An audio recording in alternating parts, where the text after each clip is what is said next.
Hello everyone, good morning. आज हम आगे क्लास स्टार्ट करने जा रहे हैं आपके नर्वस सिस्टम के बारे में।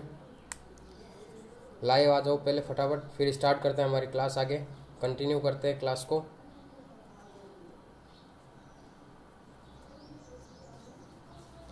कल हमने पढ़ लिया था आपके नर्वस सिस्टम में, आपके एक तो इस नर्वस सिस्टम के कार्य पढ़े थे कि इसका कार्य क्या होता है, और एक किसकी हमने संरचनात्मक व कार्यात्मक इकाई के बारे में देखा था। और वो इकाई कौन सी थी? आपके न्यूरॉन, जिसे कहते हैं तंत्रिका कोशिका। क्या कहते हैं? तंत्रिका कोशिका। आज हम आगे की क्लास स्टार्ट करने जा रहे हैं। लाइव आ जाओ पहले,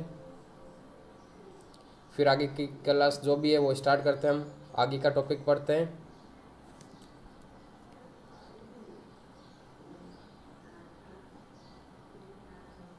आवाज आ रही है ना क्लियर?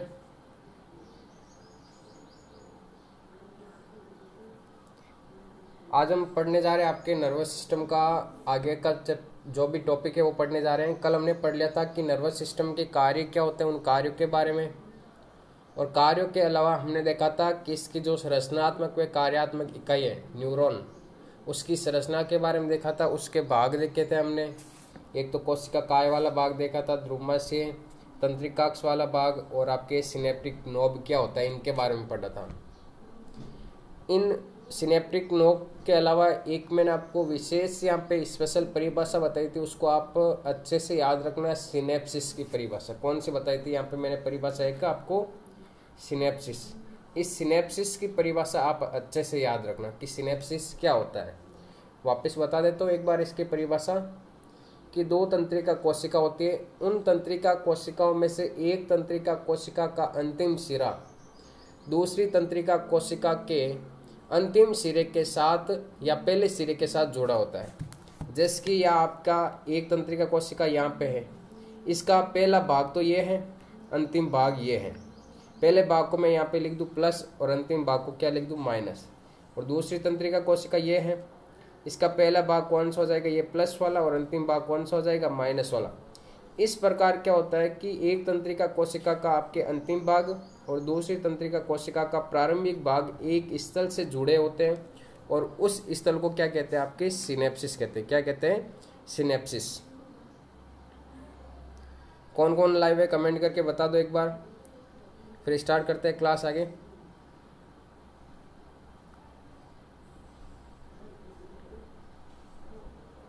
सिनेप्सिस की परिभाषा कल बता दी। तंत्रिका तंत्र के कार्य भी हमने पढ़ लिए थे,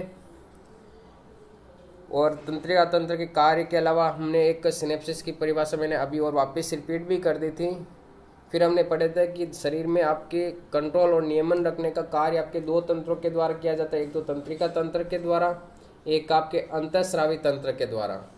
इन दो तंत्रों के द्वारा इनका शरीर का नियमन, जो भी नियमन होता है या नियंत्रण होता है, वो किया जाता है। फिर आगे हमने पढ़ा था तंत्रिका तंत्र के बारे में कि तंत्रिका तंत्र के भाग कितने होते हैं? 3 भाग होते हैं टोटल। कितने होते हैं? 3। एक तो कौन सा होता है? केंद्रीय तंत्रिका तंत्र, दूसरा परिधीय, और तीसरा कौन होता है? आपके स्वायत्त तंत्रिका तंत्र। ये 3 भाग होते हैं। इन 3 भाग के अलावा इस केंद्रीय तंत्रिका तंत्र में हमने एक भाग देखा था आपके मस्तिष्क और मेरुरज्जु के बारे में। परिधीय तंत्रिका तंत्र में हमने 2 भाग देखे थे, कपाल तंत्रिका और मेरु तंत्रिका। और थर्ड नंबर कौन सा था? आपके स्वायत्त तंत्रिका तंत्र। केंद्रीय तंत्रिका तंत्र में क्या होता है? जो कि मस्तिष्क से निकलने वाली जो भी तंत्रिका होती है उन्हें कहते हैं कपाल तंत्रिका, और मेरुरज्जु से निकलने वाली जो भी तंत्रिका होती है वो कौन सी होती है? आपके मेरु तंत्रिका। इनके अलावा फिर आगे हम पढ़ने जा रहे हैं आप ये मस्तिष्क के बारे में। इसकी संरचना देखेंगे मस्तिष्क की, कि मस्तिष्क के कौन कौन से भाग होते हैं।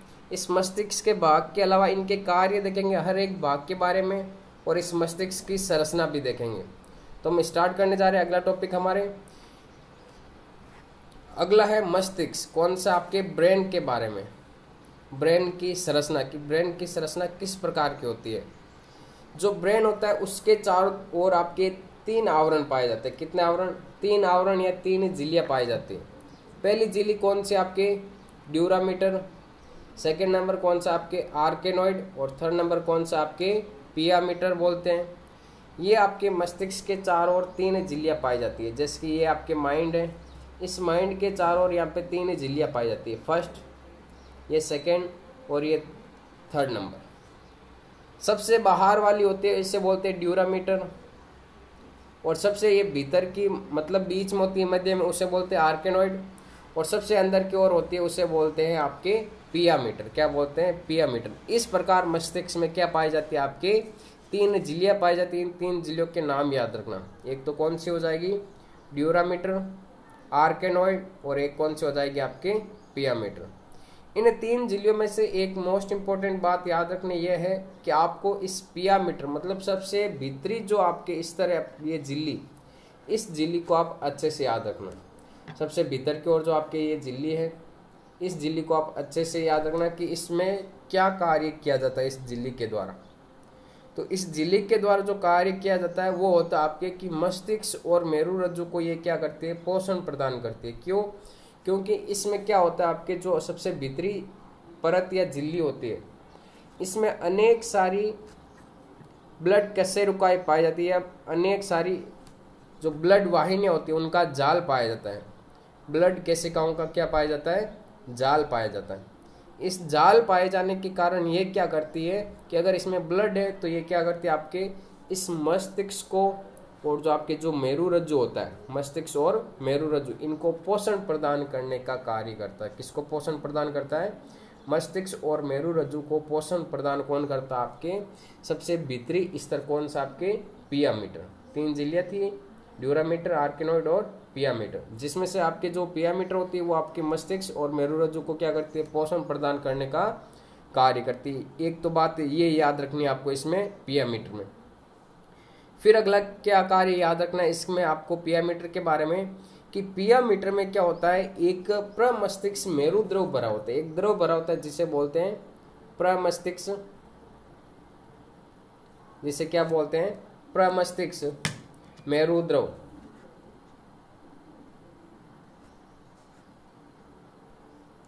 प्रमस्तिष्क मेरु द्रव भरा होता है। इस प्रमस्तिष्क मेरु द्रव के कारण क्या होता है कि मस्तिष्क के जो भी आंतरिक भाग होते हैं या मस्तिष्क होता है हमारा, उनकी सुरक्षा की जाती है, बाह्य आघातों से बचाया जाता है। किस में द्रव भरा होता है? आपके जो ड्यूरामीटर होते हैं सबसे आंतरिक स्तर, ये आपकी मैंने तीन झिल्लियाँ बताई थी। सबसे बाहर वाली, ये सबसे बाहर वाली कौन सी हो जाएगी? ड्यूरामीटर। और सबसे बीच वाली कौन सी हो जाएगी? आपके आर्केनॉइड। और सबसे भीतरी स्तर, इस सबसे भीतर की ओर जो झिल्ली पाई जाती है उससे कौन सी बोलते हैं? आपके पियामीटर बोलते हैं। और ये क्या कार्य करती है कि ब्लड होता है उसमें अनेक सारी ब्लड केशिकाओं का जाल पाया जाता है, जिसके कारण ये क्या करता है? मस्तिष्क को पोषण प्रदान करता है। और साथ में किसको पोषण प्रदान करता है? आपके मेरुरज्जु को पोषण प्रदान करने का कार्य करता है। फिर हमने पढ़ा था कि ये क्या कार्य करता है कि मस्तिष्क को बाहरी आघातों से बचाता है। इसके अलावा एक बात यहाँ पे और याद रखनी है कि ये प्रमस्तिष्क मेरुद्रव की अगर अधिक मात्रा यहाँ पे बढ़ जाती है, प्रमस्तिष्क मेरुद्रव की अगर यहाँ पे अधिक मात्रा बढ़ जाती है, तो अधिक मात्रा बढ़ेगी तो क्या होगा? जो हमारा माइंड होगा उस पर क्या होगा? दबाव पड़ेगा। और दबाव पड़ने के कारण एक रोग होता है, उसे बोलते हैं मेनिनजाइटिस। क्या बोलते हैं? मेनिनजाइटिस रोग हो जाता है। इस रोग को ध्यान रखना कि जो आपके सबसे अंदर वाली जो परत या झिल्ली होती है पियामीटर, उसमें जो प्रमस्तिष्क मेरुद्रव पाया जाता है, प्रमस्तिष्क मेरुद्रव के कारण क्या होता है कि मस्तिष्क पर अधिक मात्रा बढ़ जाने के कारण उसका दबाव बढ़ता है और जिसके कारण एक रोग हो जाता है जिसे क्या बोलते हैं?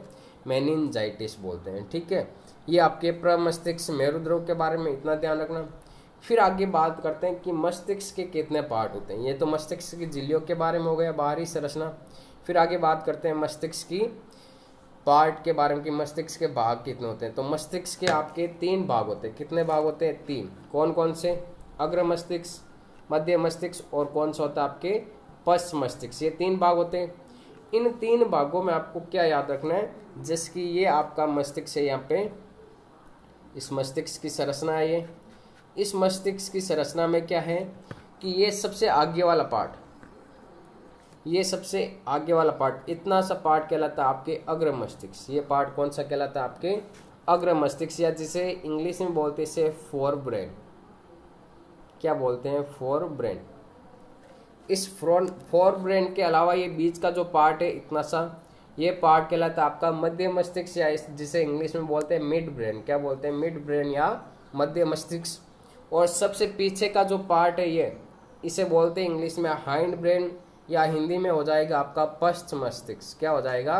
पश्च मस्तिष्क। तो मस्तिष्क के कितने पार्ट हो गए आपके? 3 भाग हो गए। कौन कौन से? एक तो अग्र मस्तिष्क, और एक कौन सा हो गया ये बीच वाला आपके सबसे बीच में, ये हो गया मध्य मस्तिष्क, और सबसे लास्ट का पार्ट कौन सा हो गया आपके हिंड ब्रेन, या जिसे बोलते हैं पश्च मस्तिष्क। इन 3 पार्ट के अलावा इन पार्टों के अलग अलग भाग और होते हैं, जैसे कि जो आपका अग्र मस्तिष्क होता है, इस अग्र मस्तिष्क के आपके 2 भाग होते हैं। कौन कौन से?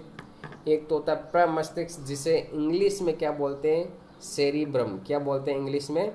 सेरिब्रम बोलते हैं। इंग्लिश में क्या बोलते हैं? सेरिब्रम। अगला है अग्र मस्तिष्क का दूसरा पार्ट कौन सा? हाइपोथैलेमस।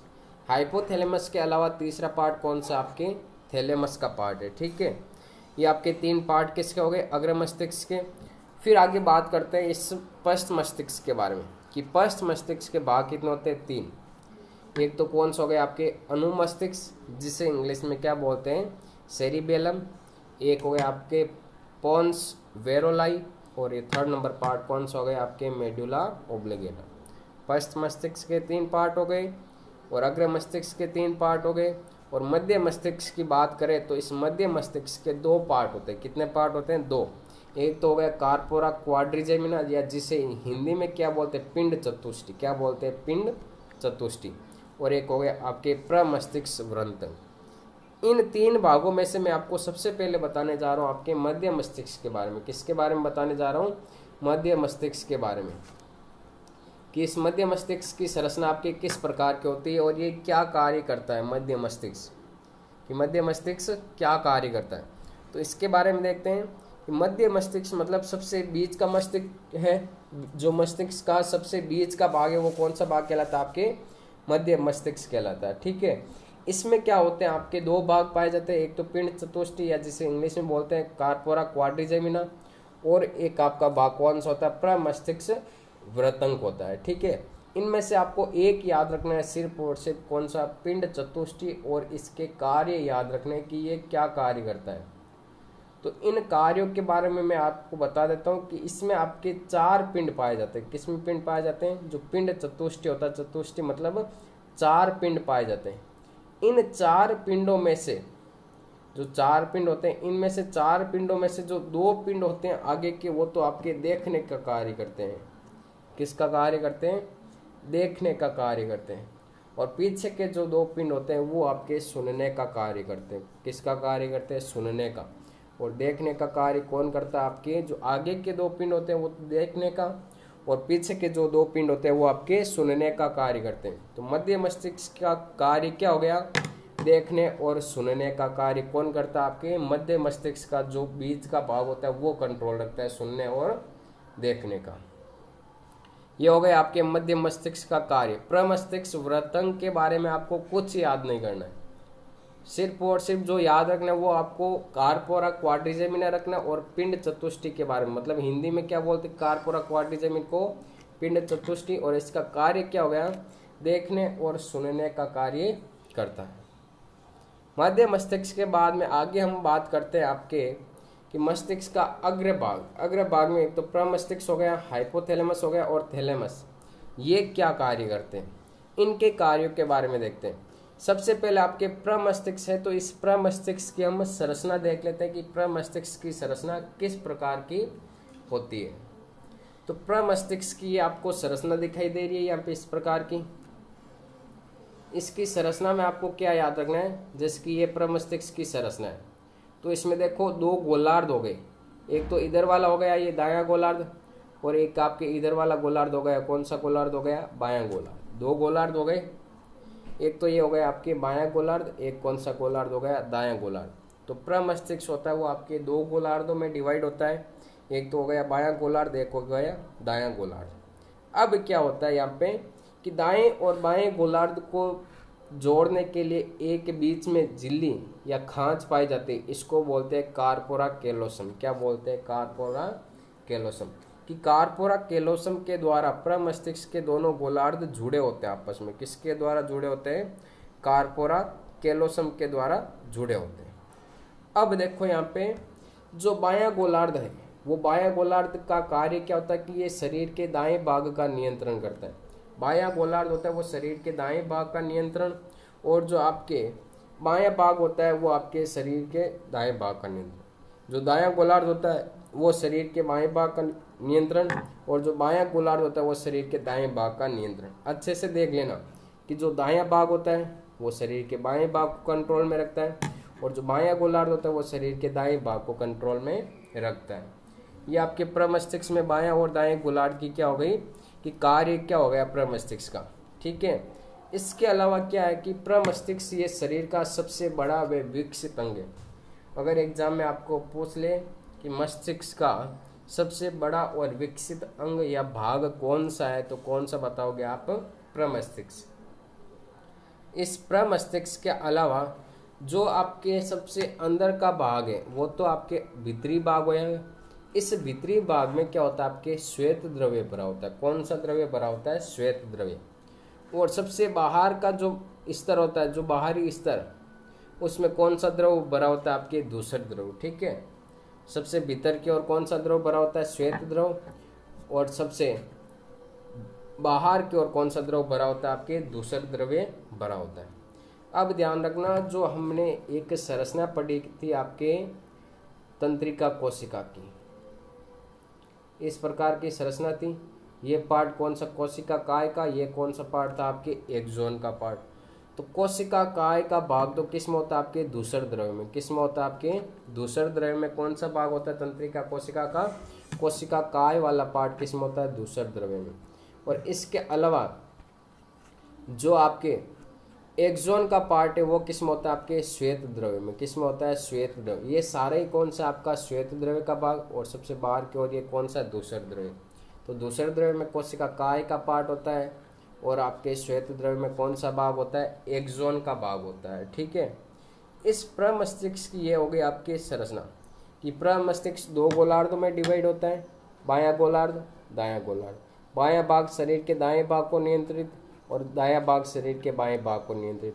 दोनों गोलार्ध आपस में कार्पस कैलोसम के द्वारा जुड़े होते हैं, और अंदर की ओर श्वेत द्रव भरा होता है, और बाहर की ओर कौन सा द्रव भरा होता है? दूसर द्रव। दूसर द्रव में कोशिका काय की संरचना, और जबकि श्वेत द्रव में एक्सोन की संरचना पाई जाती है, और ये शरीर का सबसे बड़ा विकसित अंग है। ये आपके प्रमस्तिष्क की क्या हो गई? संरचना। संरचना के अलावा इसका कार्य है प्रमस्तिष्क का, वो मैं बता देता हूँ कि प्रमस्तिष्क क्या कार्य करता है। एक तो हमारी शरीर की ऐच्छिक पेशियों का नियंत्रण। क्या करता है? शरीर की ऐच्छिक पेशियों का नियंत्रण। ऐच्छिक पेशी जैसे कि हमें बोलना है, या हमें पैर हिलाने, या हमें कहीं पे जाना है, तो हमारी मांसपेशियों में क्या होती है? गति होती है, जो हम अपनी इच्छा के अनुसार कर सकते हैं। वो किस में होता है? आपके ऐच्छिक पेशियों के नियंत्रण में। तो ऐच्छिक पेशियों का नियंत्रण कौन करता है? आपके प्रमस्तिष्क। सोचने, समझने और याद करने का कार्य भी कौन करता है? आपके प्रमस्तिष्क करता है। सोचने, समझने और याद करने का कार्य कौन करता है? प्रमस्तिष्क। ज्ञानेंद्रियों से आने वाली सूचनाओं को ग्रहण भी कौन करता है? आपके प्रमस्तिष्क। कौन कौन से ज्ञानेंद्रिय है वो मैं नाम बता देता हूँ। जैसे कि आपके आँख है, कान है, जीभ के द्वारा स्वाद का ज्ञान होता है। इन सारों के द्वारा जो सूचना ग्रहण की जाती है, तो वो सूचना किसके द्वारा ग्रहण की जाती है? प्रमस्तिष्क क्या करता है? इन सूचनाओं को ग्रहण करता है। ये थी आपके प्रमस्तिष्क की संरचना। वापिस मैं माइंड की संरचना बता देता हूँ कि ये जैसे कि आपका माइंड है, यहाँ पे इस माइंड में ये सबसे आगे वाला भाग, इतना सा भाग कौन सा कहलाता है? आपके अग्र मस्तिष्क। और ये भाग कहलाता है आपके मध्य मस्तिष्क, और पीछे का भाग कौन सा कहलाता है? आपका पश्च मस्तिष्क। इस मस्तिष्क में क्या होता है कि ये पीछे की ओर एक आपके इस प्रकार की नली जुड़ी हुई होती है, जिसे बोलते हैं हम स्पाइनल कॉर्ड। ये देखो, इसमें आपको स्पष्ट रूप से दिखाई दे रही है। ये आपके पीछे की ओर ये कौन सी हो जाएगी? आपके स्पाइनल कॉर्ड हो जाएगी। ये हो गया आपका सेरिबेलम, मतलब क्या हो गया? अनुमस्तिष्क। पश्च मस्तिष्क है ये पूरा भाग, ये इतना भाग हो गया आपके अग्र मस्तिष्क का, ये मध्य मस्तिष्क का, और ये कौन सा भाग हो गया आपके पश्च मस्तिष्क का। तो पश्च मस्तिष्क का पीछे वाला ये भाग कौन सा हो गया सेरिबेलम, मतलब हिंदी में क्या बोलते हैं इसको अनुमस्तिष्क, क्या बोलते हैं अनुमस्तिष्क, अनुमस्तिष्क का भाग हो गया। और ये सबसे बीच में आपके कौन सा हो जाएगा यहाँ पे, सबसे बीच में ये तो ऊपर वाला हो गया कोर्टेक्स का भाग है, ठीक है। कोर्टेक्स के भाग के बाद में ये आपके भाग हो जाएगा यहाँ पे पोन्स का भाग, कौन सा भाग हो जाएगा पोन्स का भाग हो जाएगा। और बाद में जो सबसे बीच का भाग है ये भाग कहलाता है आपका टेम्पोरल लोब, क्या कहलाता है टेम्पोरल लोब। आज हमने क्या पढ़ा था, एक तो आपके मस्तिष्क की संरचना में एक तो मध्य मस्तिष्क के कार्य देख लिए, मध्य मस्तिष्क के कार्य के अलावा हमने प्रमस्तिष्क की संरचना पढ़ ली थी। प्रमस्तिष्क की संरचना के अलावा हमने क्या पढ़ लिया था आपकी कि प्रमस्तिष्क का कार्य पढ़ लिया। प्रमस्तिष्क के कार्य के अलावा अगला पॉइंट है भाग है हमारा हाइपोथैलेमस, कौन सा भाग है हाइपोथैलेमस। तो इस हाइपोथैलेमस के बारे में मैं आपको बता देता हूँ यहाँ पे कि आपको क्या याद रखना है इस हाइपोथैलेमस के बारे में। सिर्फ आपको इस हाइपोथैलेमस के कार्य याद रखने, क्या याद रखने कि कार्य, कि हाइपोथैलेमस क्या कार्य करता है। तो हाइपोथैलेमस के कार्य के बारे में देखो एक एक में कार्य बताने जा रहा हूँ। पहला कार्य हो जाएगा कि हाइपोथैलेमस से आपके भूख प्यास का केंद्र होता है, किसका केंद्र होता है भूख प्यास, भूख प्यास का केंद्र कौन होता है आपके हाइपोथैलेमस। और जो भी आपके सारी फीलिंग्स वगैरह होती है वो किस में होती है हाइपोथैलेमस में, किस में होती है आपके हाइपोथैलेमस में क्या होती है सारी फीलिंग्स। कभी बोलते हैं कि हमारा दिल टूट गया या कोई बोलते हैं कि ये फीलिंग्स है मेरे अंदर, तो वो सारी फीलिंग्स आपके हार्ट में न होकर किस में होती है आपके हाइपोथैलेमस में। हार्ट क्या कार्य करता है, सिर्फ हार्ट का तो क्या हो गया ब्लड का सर्कुलेशन करना, वो तो बस इतना ही कार्य करता है। जो सारी फीलिंग्स वगैरह होती है वो किस में होती है आपके हाइपोथैलेमस भाग में होती है। इस हाइपोथैलेमस एक तो ये भूख प्यास का केंद्र होता है, इसके अलावा ये क्या कार्य करता है कि हमारे शरीर का ताप नियंत्रण भी करता है। क्या करता है शरीर का ताप नियमन भी करता है। शरीर का ताप नियमन का केंद्र भी कौन हो जाएगा आपके हाइपोथैलेमस। इसके अलावा ये क्या कार्य करता है कि ये पीयूष ग्रंथि को हार्मोन स्रावित करने के लिए प्रेरित करता है। पीयूष ग्रंथि को हार्मोन स्रावित करने के लिए प्रेरित कौन करता है आपके हाइपोथैलेमस करता है। और रुधिर दाब का नियंत्रण भी कौन करता है आपके blood pressure BP, blood pressure का नियमन भी कौन करता है आपके हाइपोथैलेमस। तो हाइपोथैलेमस के कार्य कितने हो गए चार, कौन कौन 5 कार्य हो गए। एक तो भूख प्यास का केंद्र भी कौन सा होता है आपके हाइपोथैलेमस होता है। जो फीलिंग्स वगैरह सारी किस्म होती है आपके हाइपोथैलेमस में होती है। ताप नियमन का कार्य भी कौन करता है आपके हाइपोथैलेमस करता है, शरीर का ताप कंट्रोल। पीयूष ग्रंथि को हार्मोन स्रावित भी कौन करवाता है आपके हाइपोथैलेमस। और हमारे शरीर में रुधिर दाब का नियमन भी कौन करता है आपके हाइपोथैलेमस। ये इतना कार्य किसके बारे में हो गया हाइपोथैलेमस के बारे में। फिर आगे बात करते हैं हम थैलेमस के बारे में कि ये थैलेमस का जो भाग है ये क्या कार्य करता है। इस थैलेमस के भाग की जो भी हम कार्य उन कार्यों के बारे में पढ़ लेते हैं कि थैलेमस का कार्य क्या करता है। जिसके हाइपोथैलेमस के 4 कार्य हो गए, उसी प्रकार ये थैलेमस का जो भाग है हमारे शरीर में, ये थैलेमस का भाग भी क्या करता है अपने कार्य करता है। ये शरीर के किसी न किसी क्रिया को क्या करता है अपने नियंत्रण में रखता है। इस कार्य थैलेमस के कार्य के बारे में आपके बस एक कार्य इसमें याद रखना है। क्या कार्य है कि ये क्या कार्य करता है कि आपके पीड़ा और सुख के लिए प्रसारण का कार्य करता है। मतलब जो अभी आपके पीड़ा या शरीर में कोई भी सुख की अनुभव होता है, अनुभूति होती है, तो उन क्रियाओं को वापस बाहर की ओर प्रेषित करना या माइंड की ओर प्रेषित करने का कार्य कौन करता है आपके थैलेमस करता है। तो प्रमस्तिष्क के कार्य देख लिए, हाइपोथैलेमस के कार्य देख लिए, थैलेमस के कार्य देख लिए और प्रमस्तिष्क की संरचना पढ़ ली थी, मध्य मस्तिष्क के कार्य देख लिए थे। ये आपके इसमें से मस्तिष्क में से आपके एक टॉपिक ये कंप्लीट हो गया अग्र मस्तिष्क, मध्य मस्तिष्क भी आपके टॉपिक कंप्लीट हो गया। कल हमारी जो क्लास होगी वो होगी आपके पश्च मस्तिष्क के बारे में। किसके बारे में पश्च मस्तिष्क। उसमें हम पढ़ेंगे कि पश्च मस्तिष्क की संरचना, अनुमस्तिष्क के कार्य, पोन्स वेलुलाई और मेडुला ओब्लिगेटा। अगर आपको ये वीडियो अच्छा लगा तो इसको लाइक शेयर एंड सब्सक्राइब कीजिए और जो भी आपके साथी स्टूडेंट हैं उनको शेयर कीजिए। और डिस्क्रिप्शन में ग्रुप, यहाँ पे आपको एक व्हाट्सएप ग्रुप की लिंक दी हुई आप उसको ज्वाइन कर सकते हैं। और इसके बाद में जो भी आपको पीडीएफ होगी वो आपको उस व्हाट्सएप ग्रुप में मिल जाएगी। धन्यवाद। कल मिलते हैं 11 बजे वापस।